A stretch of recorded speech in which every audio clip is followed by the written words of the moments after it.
Good evening, everyone. Welcome to the regular meeting of the Board of Education for Tuesday, October 21st, 2025.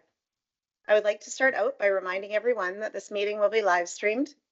As per policy number 7, regular and special meetings of the board may be streamed live, archived, and accessed online. The board reserves at its sole discretion via motion at any meeting the right to not stream live or archive a meeting or a portion of a meeting. Further, the board reserves the right to edit any recorded portion of a meeting. I would like to call to order the regular meeting of the Langley Board of Education at 7:02 p.m. I would like to first acknowledge that the Langley School District is located on the traditional, ancestral, and unceded territories of the Matsqui-Kwantlen, Kitsi, and Semiahmoo First Nations. We gather here tonight in an understanding of the importance of Yayastul, Skekiyais working together and Natsamat, Latsamat, uniting ourselves with one mind, one heart, to ensure that we support and inspire all learners to reach their full potential. I'd like to welcome everyone here this evening and just go through a list of trustees and staff and partner groups who are here this evening. Trustees are all here in attendance this evening. Starting with myself, Chair Candy Ashdown, on my far left, Trustee Neufeld, and then Trustee Fox, Trustee Rye, I'm doing it again, Secretary Treasurer Isley, Superintendent Mel Gill, Vice Chair Wilson, and Trustee Dickinson and Trustee Ward. And we also have here Woody Bradford, Deputy Superintendent, Lisa Lanchberry, Assistant Superintendent, Marcello Moino, Assistant Superintendent, Shinj Chand, Assistant Secretary Treasurer, Joanne Abshire, Director of Communications, Judy Swanson, Executive Assistant, Vincent Montefrio, Technical Support Specialist 3, Jeff Fresco, Technical Support Specialist 2, Michael Morgan, Director of Student Support Services, Dot Tompkins, QP 1260 President, Elva Morrison, QP 1851 Vice President, Jennifer Piper, DPAC President, and Tisha Kraft, DPAC Vice President 2, and Kathy Gracie, LPVPA Vice President, Taylor Photo, LTA President, and Nancy Peterson, LTA Vice President. Welcome, everyone. I will pass the mic over to you, Vice Chair Wilson, to do a report from in-camera, please. Great. At tonight's in-camera meeting, we discussed personnel and property. Thank you. Trustees, you have before you the consent agenda. Could I please have a mover that the consent agenda, the Board of Education adopts the consent agenda as provided? Moved by Trustee Dickinson, seconded by Trustee Ward. Any discussion on the motion? Seeing no discussion, all those in favor? Opposed? Carried unanimously. Could I now have a mover, please, that the agenda be approved as presented? Moved by Trustee Dickinson, seconded by Trustee Rye. Any discussion on the motion? Seeing no discussion, all those in favor? Opposed? Carried unanimously. All right, we are moving on to superintendent's reports. 6.1, Indigenous Anti-Racism Vision and Strategy and Anti-Racism Vision and Strategy. Thank you, Chair. This evening we have Director Michael Morgan here to present. He's been working diligently with the community over the last year or so, and is here to provide the report this evening. So, thank you very much, Superintendent Gill, trustees, we got guests, partner groups. Before I begin, I want to say thank you again, and it's an honor to be trusted to do this work. When I come to speak about this work, and I carry it with me throughout the work that we've done with students and parents, I get a feeling of pride, and I wouldn't be honest if I didn't say I also get a little bit of a feeling of discomfort and fear. And I think that's an important place for us all to be in. as we deal with, as we'll see on the outside of those doors, the Shwali or spirit of our kids. And making sure that we do absolutely everything we can to make sure that each and every one of them belongs. So I appreciate you for trusting me with this work tonight. Also, before I begin, the anti-Indigenous racism strategy sits right now with YIASTL, with our counterparts, YIASTL. Again, last year, as we had worked with YIASTL, the nations had all said they wished for a separate anti-Indigenous racism strategy based on specifically the different reasons for anti-Indigenous racism. And again, I had shared with the board based on what racism looks like for Indigenous people, and specifically on this land, Kwantlen, Kitsi, Matsqui, and Semiahmoo people, is different than racism that other people have faced. Our work centers basically around a strategic plan and the province's commitment to racial equity together, the K-12 anti-racism action plan. And within the human and social development, what we committed to was to complete an equity, diversity, and inclusion scan in order to establish a plan and action for anti-racism and host anti-racism student voice sessions. So I want to share with you the vision that has come from that. It's long, but I think it's important and bold, and I'd like to give everybody a minute to just read it themselves, have a look at it, and then we'll walk through some of that together.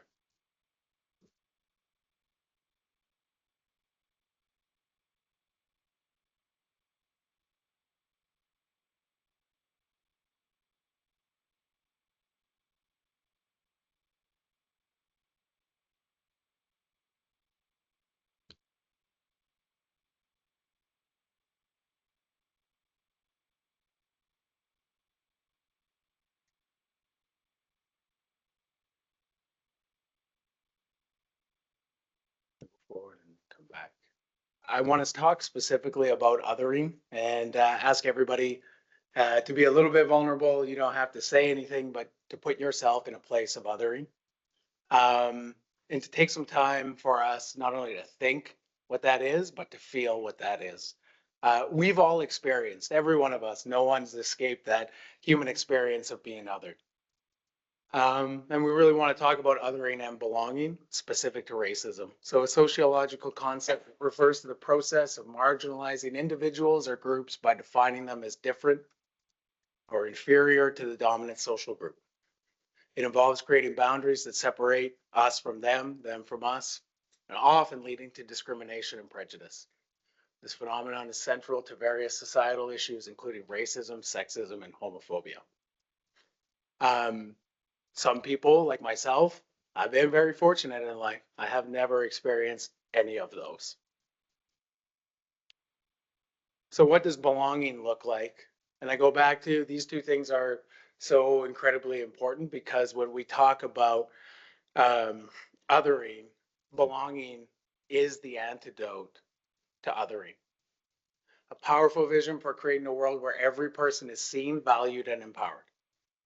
A world where each individual's humanity is recognized and celebrated, and the planet itself is included in the circle of human concern.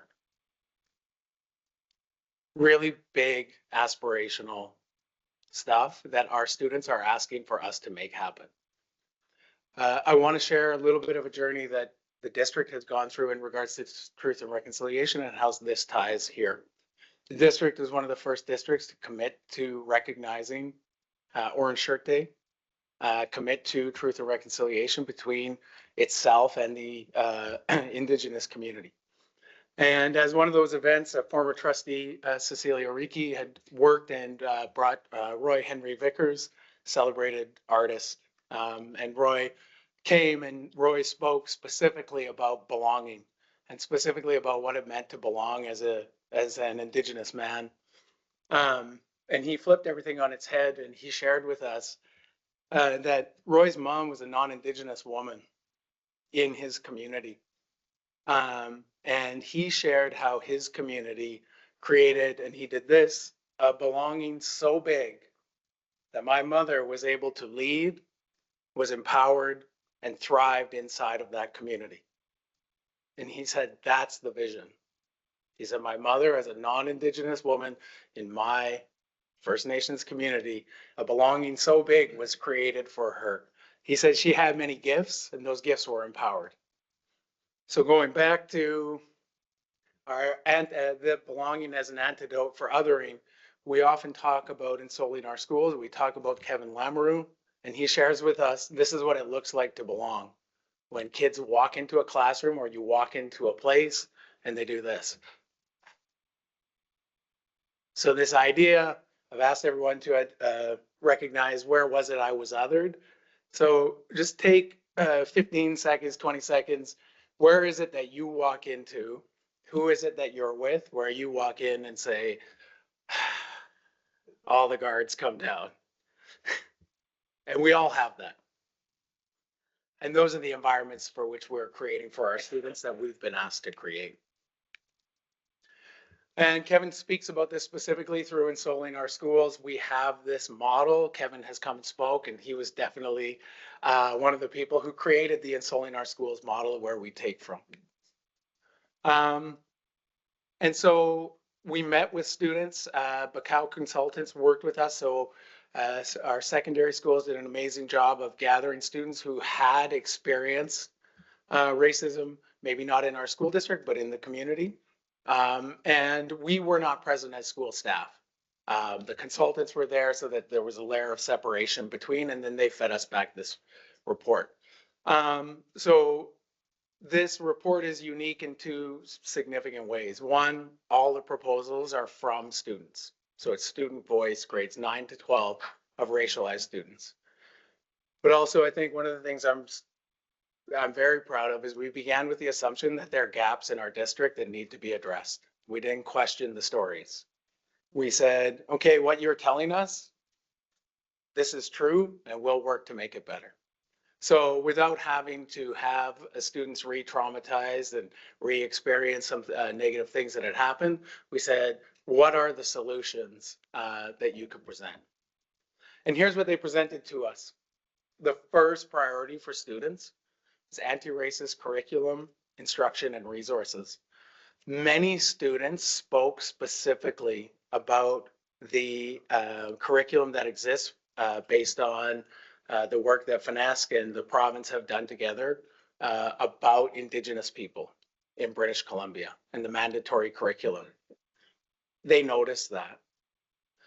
So they wanted to ensure that diversity, equity, and inclusion education started in elementary school, and that it integrated pre-colonial histories and the reasons why racial slurs are problematic and harmful.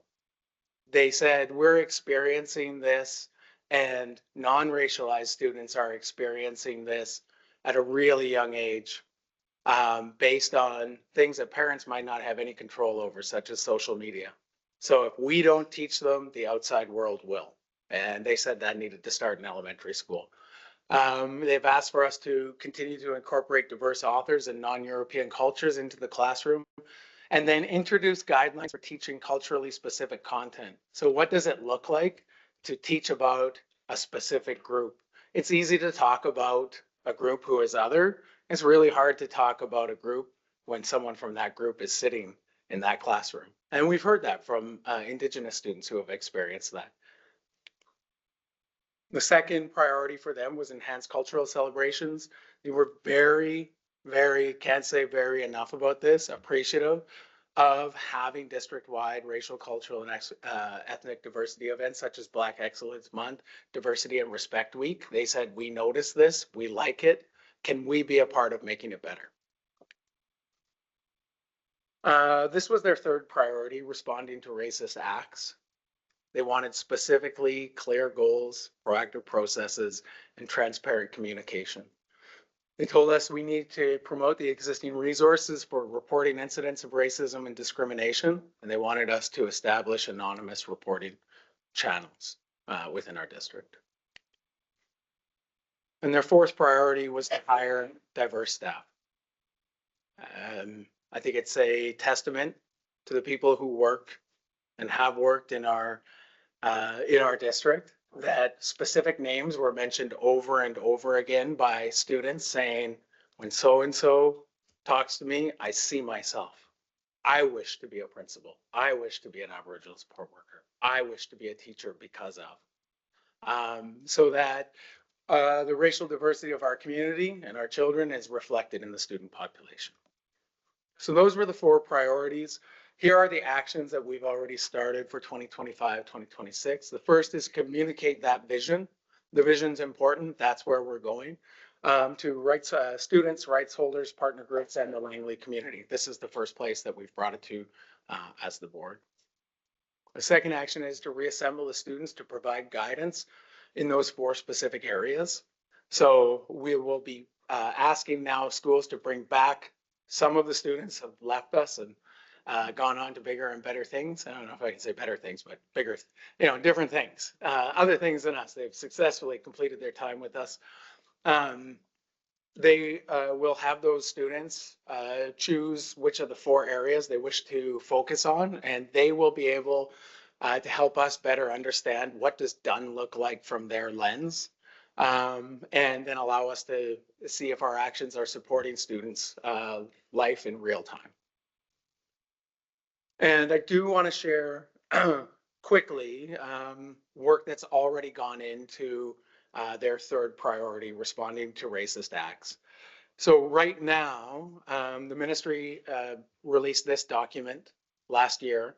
And this document has been used by our administrators, our teachers, and we've made sure that everybody is aware. This is how we are expecting a response to any time that there's racism brought forward in the school. The steps are outlined really clearly, and they're broken down between 2 things. What do we do for the person who is harmed, and what do we do for the harmer? It's really important for us that we have a chance to make a difference in children's lives who have harmed people. It is clear in this document that there is nothing about ending people's stories or canceling them out because of mistakes they have made, but the behavior of racism is absolutely unacceptable in our district. So you would follow through these steps 1 and 2 that happen immediately. And what we ask our principals to do every time they're investigating an act of racism is they print out this document and they start to fill it out, and we tick through it. The other thing we ask our principals to do is to collaborate with myself. So as soon as there's a report of racism, they'll connect with me. It'll be either myself or the district principal of Safe Schools who will help them fill out that form, making sure that they're on the right track, going through what that form looks like. I'll go back to it in a second. And then what I end up doing is I inform the assistant superintendents and school district directors in charge of the schools. And then we have non-identifiable data of each reported act of racism and our school response for the harmed and the harmer. So what you would see after a full year is we would have data of this is what's happened, this was our response to it, and this is roughly the area where that took place. I think the most important thing to share, I just want to make sure people see steps 3 and 4. Allow the harmed to communicate with agency and hold space for their voice and emotions. And then on the other side, hold supportive space for the perspective of the incident. This is no small feat, but I know our teachers, our support staff, and our administrators do this work every day, especially with our commitment to problem solving. The final thing I'd like to share in regards to this is a partnership that we have with Langley Community Services Society. Had very productive meetings with them. They offer a Roots of Resiliency program, which we've been able to share for people who have witnessed or experienced racism. This is, they have support groups, etc. This is part of a larger brochure where we would make families aware of, you have access to this if you have been harmed in this. And Langley Community Services Society have been able to get funding for this. This is now the 2nd year that they have access to it. And it's been a very helpful connection between ourselves and our families who may need support. At this point in time, I'm happy to take any questions that people may have, and thank you very much again for trusting me to do the work. Thank you. Trustees, do you have any questions? Trustee Dickinson.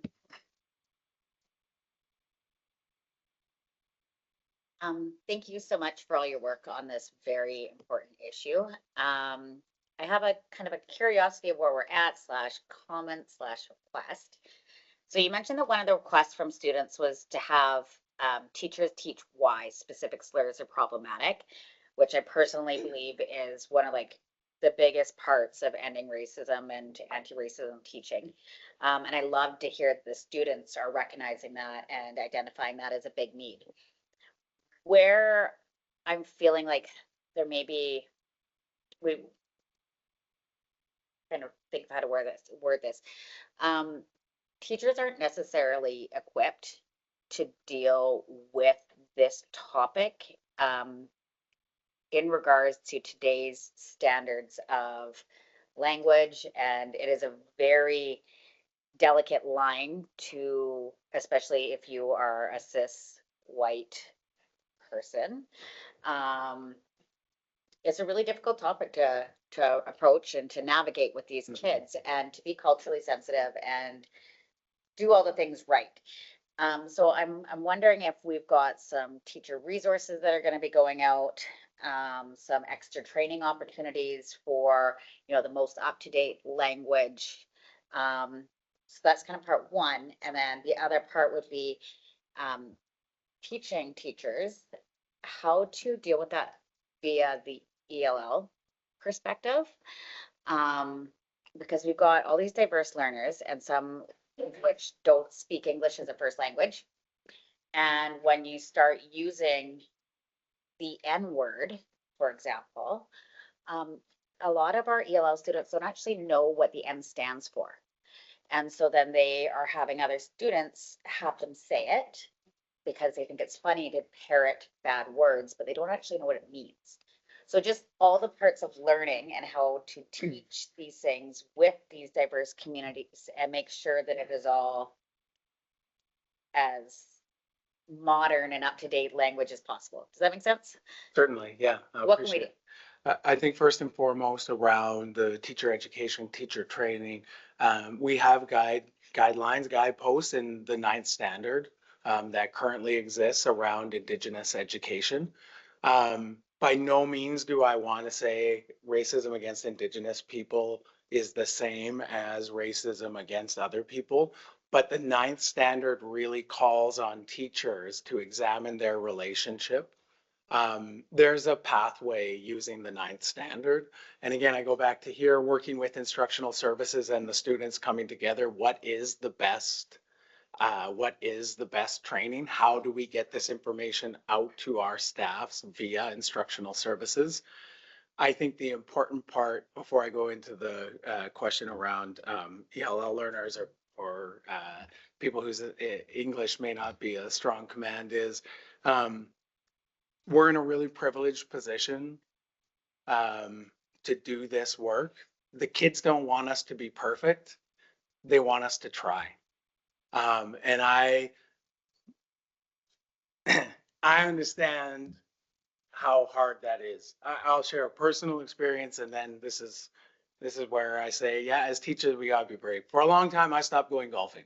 And the reason I didn't like going golfing is because if I want to experience racism, I'm gonna go to a golf course. And I would be golfing and I'm like, I don't know how to act here when somebody says these things. And people will say those things to me because of how I look. And it took me a long time to say, this is how I'm going to act on a golf course where I experience racism. Now, all you golfers out there, I'm not saying all golfers are racist, but I am saying that I would experience that on a regular basis, right? And in our position of privilege, I realized, wow, I have a real big position of privilege here. It's scary, and no one's asking me to get it perfect. I think regarding our students who don't have a strong command of the English language, if we go to this part right here, the harmed and the harmer, if you go down to the bottom, remember the harmer may have been the harm. The harmer may not understand what they're doing, And I can tell you through walking through all of these events, we have very few cases of students who choose to continue to act this way.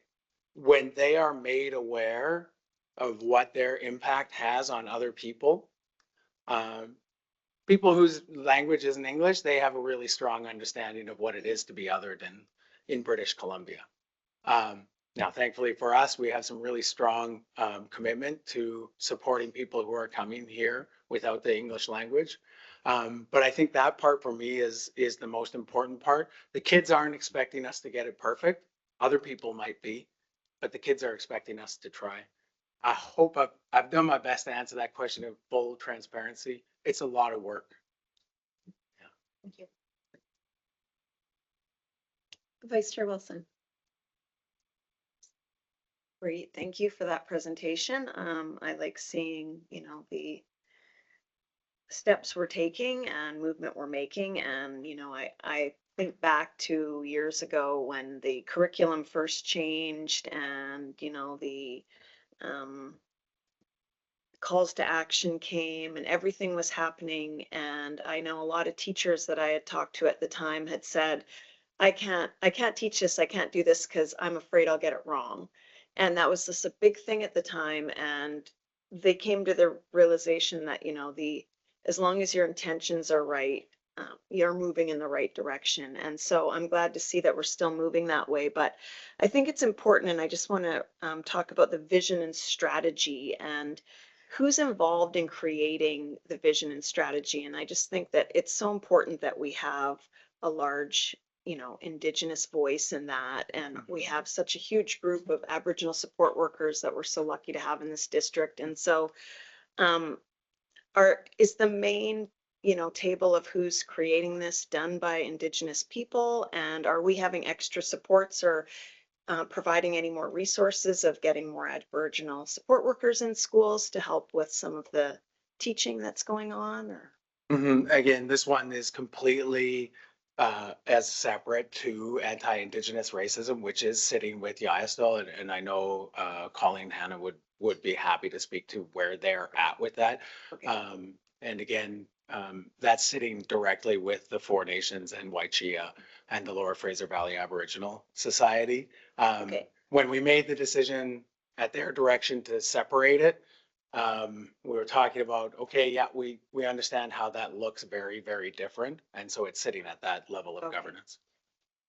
Great, thank you. Thank you. Trustee Fox. Thank you very much for your presentation. And I had a similar question to Vice Chair Wilson, but I had a couple of other things that I wanted to just touch base with. So if I understand you correctly in your presentation, that the very foundational piece of this process or this, the development of this, the strategy actually came from kids, actually came from the students themselves. Can you expand on that just in the context of my understanding, and I might be not got it quite correct, you've had one opportunity where there, or maybe more than one meeting, but you had the opportunity where they met with the consultants. What does that look like moving forward in terms of revisiting that youth component? So reaching out to those youth who participated and share back, this is what the consultants have shared back with us. And then reaching back out, lucky in the district to have equity, diversity, equity, inclusion, or social justice department heads. Our principals and those department heads brought together a group of students who were really diverse in their experiences. So we'll reach out back to them, gather that student voice back together and say, here's the priorities you came up with.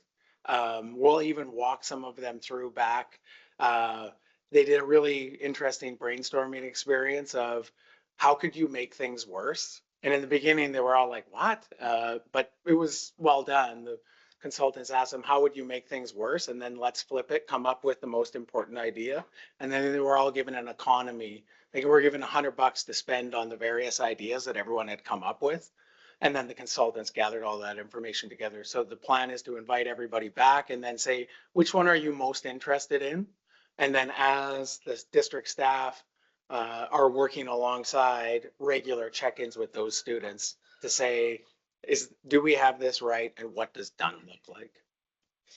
And you also mentioned in the context of your comments about bringing back some of the students who have obviously gone on, graduated, whatever route they've taken. Can you expand on that just a bit on what value they will bring to the day-to-day elements of this particular program? I think the best way that I could put it is being at one of our high schools and speaking with one of our educators who had sent kids, and they said they felt as though what they said could happen. And I want to change that to they felt as though what they said did happen.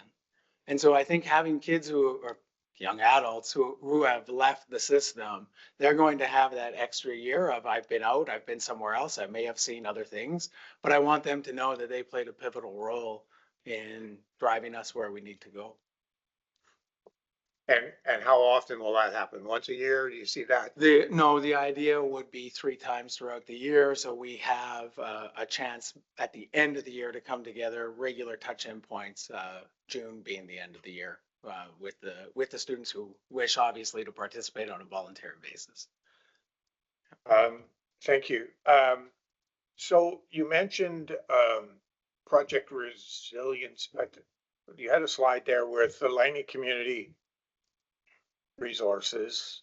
Oh yeah, Roots of Resilience. Roots of Resilience, sorry, yeah. Yeah. Okay, so Roots of Resilience is one social agency within the context of our community. Are you dovetailing any of the activities, any of the findings, any of the strategies with other?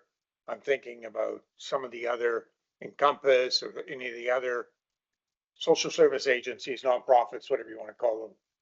Not with the nonprofits yet, working on what does it look like in our place. However, I've been in constant contact with groups who represent racialized communities within British Columbia and Langley. There's no formal agreement. I meet with them on a regular basis to hear what are you hearing? What do you wish to bring as the adults towards the table? But as of yet, no, nothing with Encompass or other than the specific things. Again, want to sing the praises of Langley Community Services Society for gaining funding for this and making this particular program happen. Okay, thank you. Thank you. Thank you. Any other trustees have any questions? No? Okay, thank you very much for your presentation and of course your very important work. It's very appreciated. Okay, trustees, could I please have a mover that the Board of Education receives the update on the Indigenous anti-racism vision and strategy and anti-racism vision and strategy towards making that vision a reality as identified by student voice for information as presented. Moved by trustee Fox, seconded by trustee Dickinson. Any discussion on the motion? Seeing no discussion, all those in favor? Opposed? Carried unanimously. Thank you. Moving along to 6.2, naming of Smith Middle and Secondary Schools. I will pass this back to you, Superintendent Gill. Thank you, Chair Ashtown. My pleasure this evening to announce that we are starting our process of naming schools. We have Smith Middle and Smith Secondary as they're named currently to be put forth to the community as per Policy 19, naming of schools. 2 considerations for community and for trustees is that names normally or may be connected to geographical names. So related to the location and any significant members of the community as well that are named as far as geography is concerned. In addition to that, consultation that the board will seek suggestions and names from all interested parties. And when naming a new school slated to be immediately adjacent to a school or park, consideration of having that park with the same name. And we have done some work with Township in the past when it comes to naming the park and the school the same. The process of naming the school will begin as soon as possible. In fact, our communications director has been already working with Judy Swanson to get that information out as soon as his meeting is over, at least in the next coming days. I will, working with, again, with our communications department, be notifying that the process is underway. We'll go through local press and interest groups as well. Actually have a DPAC meeting on Thursday. We'll be talking about this as well. And all submissions should be made in writing to the Secretary Treasurer. Again, need to have the name, the suggested name, the rationale for the proposed name, and the address, telephone, and contact information for the supporting individual or group. In addition to that, if the name is in honor of a deceased person, that there has to be an agreement from a close surviving relative. And that has to be provided with the name and with the telephone number of that closest living relative. If the school is to be named after a living person, that there has to be agreement from that individual and a telephone number as well, so that that individual can be contacted. And if the school is named after an individual, that a picture and a brief biography would be provided at the school, and so it has to be, it shall be displayed, just again to connect a name to history as well. So the timeline, we have the motion this evening that by November 24th, we're asking community to provide suggestions from the public. Compilation of submissions will go to December in camera for trustees. And a decision for the middle and secondary schools targeted to be announced for our regular board meeting on February 24th, 2026. And I leave before you the motion, and I will take any questions if there are any. Thank you. Trustees, any questions? No? No questions. Okay. Could I please have a mover that the Board of Education requests the superintendent commence the process for naming the future Smith Middle and Secondary Schools as per Policy 19, naming of schools? Moved by Trustee Rye, seconded by Trustee Fox. Any discussion on the motion? Seeing no discussion, all those in favor? Opposed? Carried unanimously. Great. Moving on to 7.1 under Secretary Treasurer's reports, funding and enrollment update. I will pass this over to you, Secretary Treasurer Isley. Thank you, Chair. In your package tonight, you'll find an update on the enrollment as counted by the district on September 30th, which is required by the ministry, as well as an indication of what the funding will look like. The assumption is that the funding formula will remain unchanged for the December recalc, but that funding won't be confirmed until December by the ministry. The enrollment numbers are still subject to change as the verification and duplicate resolution between districts has not yet transpired. So if two districts claim the same student, only one can get the funding for that. So minor changes are still expected by staff. So the numbers might go down a little bit before we present to you in December. But wanted to give you an idea of the growth and the funding that has transpired in this district during this school year. So we are up 375.92 FTE from the preliminary budget in the regular student count, which is a funding increase of just under $3.4 million. Once again, the district continues to grow and at a larger clip than most places in the province. We were down 75.1611 FTE in the alternate category. Some of that was due to an audit that we had and some restructuring of how we report, and some of those students were no longer classified as alternate and are now in the regular numbers. They're part of that 375.92 increase. That reduced our budget at amount by $677,000. Our continuing ed, online learning, adult ed, homeschool, and course challenges, we put those together. They've increased 22.65 FTE for an increase in funding of just over $100,000. On the level 1, 2, and 3, we saw some changes there. Level 1 declined by 2 students. Level 2 was up by 56 and level 3 by 52 for a net impact of just over $1.9 million. Our English language learners, we actually did not hit projection, which is very different for the last number of years, as we've seen almost 50% of our growth has been an ELL student. That was not the case this year. That was down to about a third. Still growing, but not at the rate that we have seen over the last 2 or 3 years. So that's down $27,000 in funding. In our Indigenous education, there were 2 more students than budgeted, so up $3,500. And our summer session, not part of necessarily the September count, but also now that we know what that is up $137,000. So those are the anticipated revenue changes. Like I said earlier, subject to duplicate resolution, those will change slightly. When we look at how that has changed since last September, you can see our school-age students are up 641 headcount and 702.125 FTE.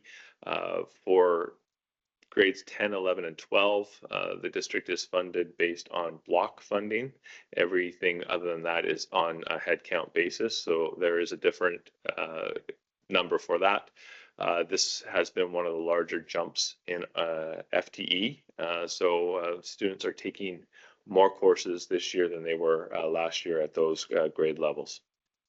Our graduated adults headcount is down, or sorry, it's up, but the FTE is down slightly by 5.375 FTE, and our non-graduated adults is down 4 headcount and 0.75 FTE. So if you look at headcount, we're up 675, or FTE 696 versus last year, which from what I'm hearing is the largest increase in the province at this point. There's a lot of information in your package. There's information of school by school, but won't go through that. If there's questions, I'd be happy to answer them at this point. Thank you. Trustees, do you have any questions? No? And just wanted to remind the public watching or those here this evening that we already did, as trustees, have an opportunity to look at many of this information and ask questions. So it's not necessarily that we don't have questions, but a lot of us have already asked them. Trustee Fox, you have a question? I don't have a question, but I wanted to highlight a comment that Secretary Usley made, which he stated was the largest FTE increase in the province. And I mentioned last meeting about my experience in Metro Vancouver, where several of the local school districts are actually losing students. They're under enrollment projections, and some are just at plus or minus a few. So we're in a very unique situation here, and in the fact that we have increased as much as we have, and it puts us, in a situation where we've done our preliminary budget, but our final budget we won't know for another 3-4 months. So hopefully it'll put us in a good situation. But the growth has definitely changed dramatically across Metro Vancouver and I think across the province. Thank you. Secretary Treasurer Usley? Just did want to point out, Trustee Fox, the comment that I made, it has not been verified with the highest in the province, but in conversations that I've had with my colleagues, from what I'm understanding, it is, but won't know until the final numbers come up. I appreciate that, but my conversations too. Yeah. All right. Seeing no other questions, could I please have a mover that the Board of Education receives the funding and enrollment update for information as presented? Moved by Vice Chair Wilson, seconded by Trustee Dickinson. Any discussion on the motion? Seeing no discussion, all those in favor? Opposed? Carried unanimously. Thank you. All right, moving along to Policy Committee. And our first item, 8.1, Notice of Motion, Policy 7, Board Operations. I will take this one as Chair of the Policy Committee. Trustees, you have before you the Policy 7, Board Operations. As trustees know, the Policy Committee has a work plan, and throughout our term, over 4 years, we go through and review our policies. And this one, as per our work plan, Policy 7 came up and was reviewed at the last Policy Committee meeting on October the 7th.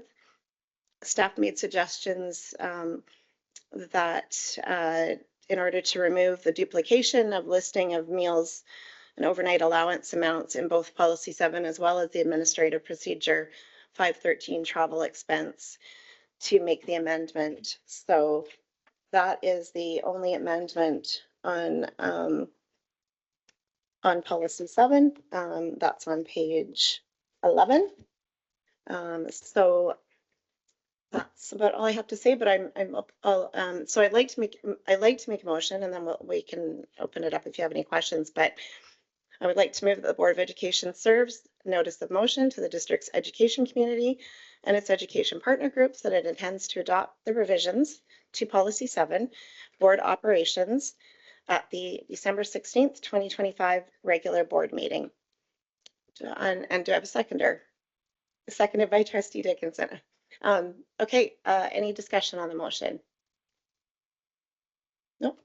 But Vice Chair Wilson. I just have a question. So now it just talks about following the procedure or admin procedure 513 travel expenses. So were those expenses, like I haven't gone to the admin procedure yet because I was going to do my work before this comes back. Are those in line with what we're getting rid of, or are they higher or lower? Or are they laid out the same way? I'm going to pass this over to you, Secretary Treasurer Isley. Currently, they're laid out the same way and always have been the same way. We're in the process of reviewing all our admin procedures, and that is potentially one that will be brought back as a change.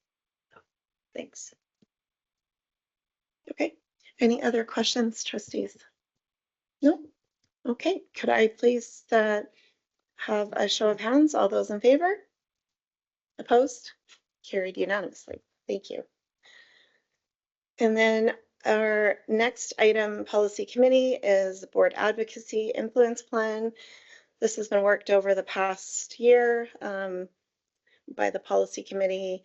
And at our October 7th, 2020 or 2025, so just our past one, we discussed this draft advocacy influence plan and passed the motion to bring it forward to the Board of Education and recommend approving this.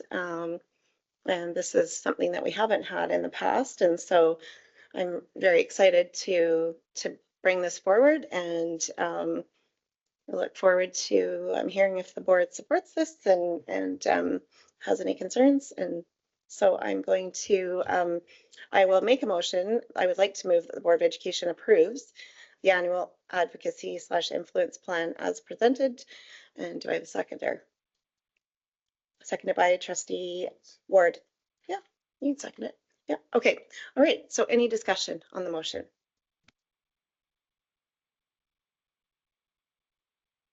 Okay, seeing no discussion on the motion, then could I please have a show of hands? All those in favor? Opposed? Carried unanimously. So thank you. All right, new business. We don't have any new business this evening. So I will move along to trustee work reports, and just a reminder, trustees, that we no longer have trustee comments. So this is just with regards to our work in the last since our last meeting. So do any trustees have any? I won't put you all on the spot, but just raise your hand if you have anything you'd like to report. No? Okay. All right, so we will move along. This meeting is much quicker than the last one. I had to take a break. Okay, question period is provided at board meetings. The purpose is to ensure that those present in the audience have an opportunity to obtain clarification concerning business conducted during that meeting. Priority will be given to responding to one question per person before considering further questions from any individual. The following will help the public develop questions for a question period at a board meeting that is keeping with the goal of a respectful and focused meeting. Questions need to be directed to the chair and not to staff, need to be related directly to the topic on the agenda, need to be succinct, focused, and not be a statement, may not be asked that are related to personnel or directed at an individual trustee, may not be asked that are related to contract negotiations, and the questioner shall provide their names so that it can be reflected in the minutes. All of the above are directions provided for in board policy number 7. Board operations, the chair may answer, may defer to staff, or indicate a question may not be in keeping with the above guidelines. The board appreciates the public's interest and wants to ensure a professional meeting is conducted with question period focused on providing guests with the clarification they seek. Trustees also welcome questions from members of the public apart from question period. Our contact information is available on the school district website. I need a drink. That's a long one. Any questions? No questions. Okay. So we're at the end of our meeting then. So seeing no questions, could I please have a mover that the meeting be adjourned at 7:51 p.m. Moved by trustee Dickinson, seconded by trustee Fox. All those in favor? Opposed? Carried unanimously. Thank you.